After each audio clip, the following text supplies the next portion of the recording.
నమస్తే. ఇవాళ మన స్టూడియోలో ప్రముఖ ఆధ్యాత్మికవేత్త, ఆస్ట్రాలజర్, దత్తాత్రేయ మరియు గణపతి ఉపాసకులు మురళీధర్ శర్మ గారు ఉన్నారు. గురుగారితో మాట్లాడదాం. గురుగారు నమస్కారం. మహాదేవ శ్రీమాత్రే నమః.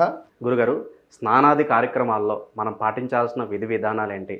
అసలు స్నానం ఎలా చేయాలి? చాలామంది వరకు నగ్నంగానే స్నానం చేస్తూ ఉంటారు. ఇలా నగ్నంగా స్నానం చేయడం ద్వారా అసలు జరగబోయేది ఏంటి? అసలు స్నానం ఎలా చేయాలి? మీ మాటలో వివరించండి. తప్పకుండా అబ్బా. స్నానాది కార్యక్రమము అంటే ఇక్కడ మనము ప్రతిరోజు కూడా ఉదయము లేచిన తర్వాత కొంత వాష్రూమ్ ఫ్రెష్ అప్ అవ్వడము, టీ అవన్నీ తీసుకున్న తర్వాత మనం చేసేటువంటిది స్నానం. ఇది వాస్తవానికి ఒక యజ్ఞం. ఎందుకు యజ్ఞము అంటే ఇవాళ రేపు ఎట్లా అయిపోయిందంటే ఆఫీస్కు హాఫ్ అన్ అవరు, ఆఫీస్కు హాఫ్ అన్ అవర్ అంటే ఆఫీస్ టైమింగ్కు నాకు ఎగ్జాక్ట్లీ హాఫ్ అన్ అవర్ ఉంది అనగా అప్పటిదాకా నిమ్మలంగా ఫోన్ ఒత్తుకుంటూ ఎన్నో రీల్స్ చూసుకుంటూ భార్యతో గొడవ పడుతూ కావచ్చును, లేదా ఇంకా ఏదో డిస్కషన్స్ విషయాలలో చాలా ఉంటుంది. ఇక ఆఫీస్ టైం అయింది, ఇక హాఫ్ అన్ అవర్ ఉన్నదనగా హడావిడిగా వెళ్ళేసి చకచక షవర్ తిప్పేసి స్నానాది కార్యక్రమాలు చేసుకుంటారు, లేదా ఆ బకెట్లో నీరు పట్టేసుకుంటారు, దబా దబా దబా దబా స్నానం చేస్తారు, వెళ్ళిపోతారు. హాఫ్ అన్ అవరు చలో 5 మినిట్స్ స్నానం, 2 మినిట్స్ స్నానం, 3 మినిట్స్లో రెడీ అయిపోతారు, 5 మినిట్స్లో టకటక 10 మినిట్స్లో టిఫిన్ అది చేసేసుకుంటారు, ఆగమాగం 10 నిమిషాలలోనే ఆఫీస్లో ఉంటా అనుకుంటారు, బయలుదేరుతారు. అప్పటికి 5 నిమిషాలు లేట్ అవుతుంది, 5-10 నిమిషాలు. ఇదే నిత్య జీవితంలో కూడా బద్ధకస్తం అయిపోతున్నారు ఫస్ట్ జనాలు. ఈ ఫోను ముఖ్యంగా అనకూడదు, కానీ ఈ ఫోను అనేటువంటిది మనిషి జీవితంలో బాగా నెగిటివ్ అయిపోయింది. నిద్ర లేచిన తర్వాత వెంబడే ఎవడైతే ఒక అరగంట సేపు ఫోన్ చూస్తున్నాడో ఆ రోజు మొత్తము కూడా నిద్రపోయినట్టే ఉంటుంది జీవితం. ఎప్పుడైతే నిద్ర లేచి ఈరోజు నేను ఏదో సాధించాలి, లేదా ఈరోజు నేను ఏదైనా సంపాదించాలి, ఈ రోజు నాడు నేను ఈ జాబ్ కొట్టాలి, ఈ రోజు నాడు నాకు ఈ పని కావాలి అని ఒక గోల్ లేచునే పెట్టుకొని వెళ్ళిపోయినటువంటి వాని జీవితము సూపర్. ఇక్కడ నెగిటివ్ ముందు స్టార్ట్ అయ్యేదో స్నానం దగ్గరనే. నేను చెప్పేటువంటి విషయం ఏమిటి అంటే, స్నానము చేసేటప్పుడు మనము ఎప్పుడైనా కూడా గంగే చ యమునే చైవ గోదావరి సరస్వతి నర్మదే సింధు కావేరి జలయేస్మిన్ సన్నిధిం కురు. కొంత పసుపును అందులో యాడ్ చేసి, గంధాన్ని యాడ్ చేసి మీరు స్నానం చేయడం వల్ల విశేషమైనటువంటి ఫలితం ఉంటుంది. అయితే ఇక్కడ నగ్నంగా స్నానం చేస్తున్నారా లేదా మీరు అనేటువంటి విషయాన్ని చూసుకుంటే ఒక్కటే విషయం నేను చెప్తాను. మనిషి మరణించిన తర్వాత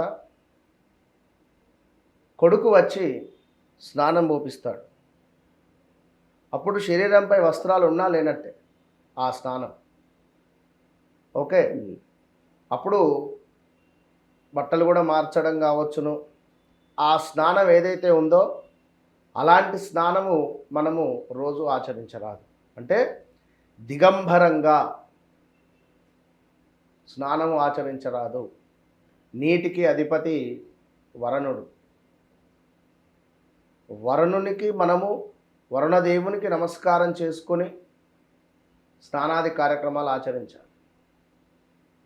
కనుక ఖచ్చితంగా మనకు వస్త్రం అనేటువంటిది ఇంపార్టెంట్. ఒక నదీ స్నానం చేస్తున్నాం, వస్త్రం ఉంటుంది. ఒక బావి వద్ద స్నానం చేస్తాం, వస్త్రం ఉంటుంది. బాత్రూంలో స్నానం చేస్తున్నాం, వస్త్రం ఉండాలి. విన్నరా? శరీరంపై ఎలాంటి వస్త్రము లేకుండా చేసేటువంటి స్నానము పనికి రాదు. ఆ ఇంట్లో దరిద్రాన్ని తీసుకువచ్చి పెడుతుంది. విన్నరా? దరిద్రమైనటువంటి వాతావరణము మనకు ఆ స్నానం నుంచే క్రియేట్ అవుతుంది. స్నానం చేసేటప్పుడు కూడా ఎవరినో తిట్టుకుంటూ ఎవరి మీదనో అరుచుకుంటూ ఏదో చేసుకుంటూ కూడా చేయకూడదు. కనుక ఖచ్చితంగా వస్త్రము అనేటువంటిది అవసరము మగవారికి. ఓకే, స్త్రీలకు అవసరం లేదు. సో ప్రతిరోజు మగవారు ఖచ్చితంగా కూడా తలంటు స్నానాన్ని ఆచరించాలి, లేదా ప్రతి బుధవారం రోజు తలంటు స్నానాన్ని ఆచరించాలి, శుక్రవారం రోజైనా ఆచరించాలి, బుధ గురువారం. దీనివల్ల ఆర్థిక పరమైనటువంటి దోషాలు అనేటువంటివి మనకు రాకుండా ఉండే పరిస్థితి ఉంటుంది.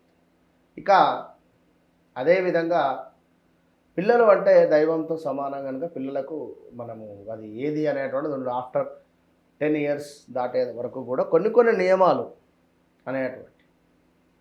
సో ముఖ్యంగా కూడా స్నానం చేసేటప్పుడు మనం చెప్పినటువంటి మంత్రము గంగే చ యమునే చైవ గోదావరి సరస్వతి నర్మదే సింధు కావేరి జలయస్మిన్ సన్నిధిం కురు అని కొంత పసుపు వేసి నమస్కరించుకొని స్నానం చేయడం వల్ల విశేషమైనటువంటి ముక్తి మార్గము కానీ మనకు ఒక నెగిటివ్ ఎనర్జీ నుండి పాజిటివ్ వైబ్రేషన్ అనేటువంటిది ఉండే పరిస్థితి ఉంటుంది. కనుక ఖచ్చితంగా కూడా ఎవరైతే, ఎందుకంటే ఇప్పుడు చాలా మట్టుకు కూడా కొన్ని సమస్యలు, ఇప్పుడు బాత్రూమ్ అంటేనే మనకు టాయిలెట్స్ కానీ రాహు అధిపతి, ఇలాంటివి మనం శుభ్రంగా కూడా మనం చేసుకోవాలి. జాతకరీత్యా మనకు ఏలినాటి శని అష్టమ శని ఉండేటువంటి వారు 100% చెప్తున్నా టాయిలెట్స్ శుభ్రపరుస్తూ ఖచ్చితంగా కూడా ఉంచుకుంటూ ఉంటే ఇంటిలో వారికి అద్భుతమైనటువంటి ఫలితం ఉంటుంది దానివల్ల. ఇక్కడ తెల్లవారుజామున స్నానం చేసేటువంటి వారు అంటే తెల్లవారుజామున అంటే ఇందాక మనం చెప్పుకున్నాం 3 నుంచి 5 గంటల మధ్యలో చేసేటువంటి స్నానం ఏదైతే ఉందో అది ముని స్నానంగా చెప్తున్నారు.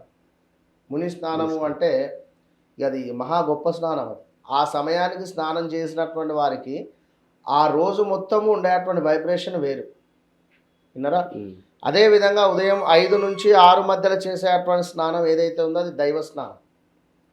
ఇక్కడ కూడా కొంత పర్వాలేదు. ఇక ఎప్పుడైతే 6 నుండి 7 మధ్య చేసేటువంటి స్నానం ఏదైతే ఉందో ఇది రాక్షస స్నానం. ఇక రోజంతా పనులు అవ్వడమా కాకపోవడం గజిబిజి ఉండేటువంటి పరిస్థితి ఉంటుంది. అదేవిధంగా చన్నీటి స్నానం మంచిది. నది స్నానము అనే నది స్నానం ఏదైతే ఉందో అది ఎంతో ఉత్తమంగా చెప్పడం జరుగుతున్నది. కొంత నూతి నుండి తోడుకొని స్నానం చేసింది కొంత పర్వాలేదు, అంటే బావి నుండి. ఇలాంటి స్నానాలు మనకు ఉన్నవి. స్నానం చేసేటువంటి నీటిలో ఒక చుక్క పాల చుక్క వేసుకొని స్నానం చేసినా కూడా అమోఘమైనటువంటి ఫలితము మనకు ఉంటుంది. కనుక ఇలాంటి స్నానాది కార్యక్రమాలలో కూడా మనకు తెలిసి తెలియక కొన్ని తప్పులు జరుగుతూ ఉంటవి. కనుకనే ఈ వీడియో మనం చేయడం జరిగింది. కనుక తప్పకుండా కూడా ఈ విధమైనటువంటి సమయంలో స్నానాన్ని ఆచరించి చక్కగా కూడా ఆ యొక్క భగవంతుని యొక్క అనుగ్రహాన్ని పొందుతూ స్నానం చేసే సందర్భాలలో వస్త్రము కట్టుకొని స్నానం చేయడం వల్ల మగవారు ఆ యొక్క భగవంతుని అనుగ్రహాలు తప్పకుండా పొందేటువంటి పరిస్థితి ఉంటుంది. All the best. స్నానాల గురించి మాకు ఎన్నో విశేషాలు తెలియజేశారు గురుగారు.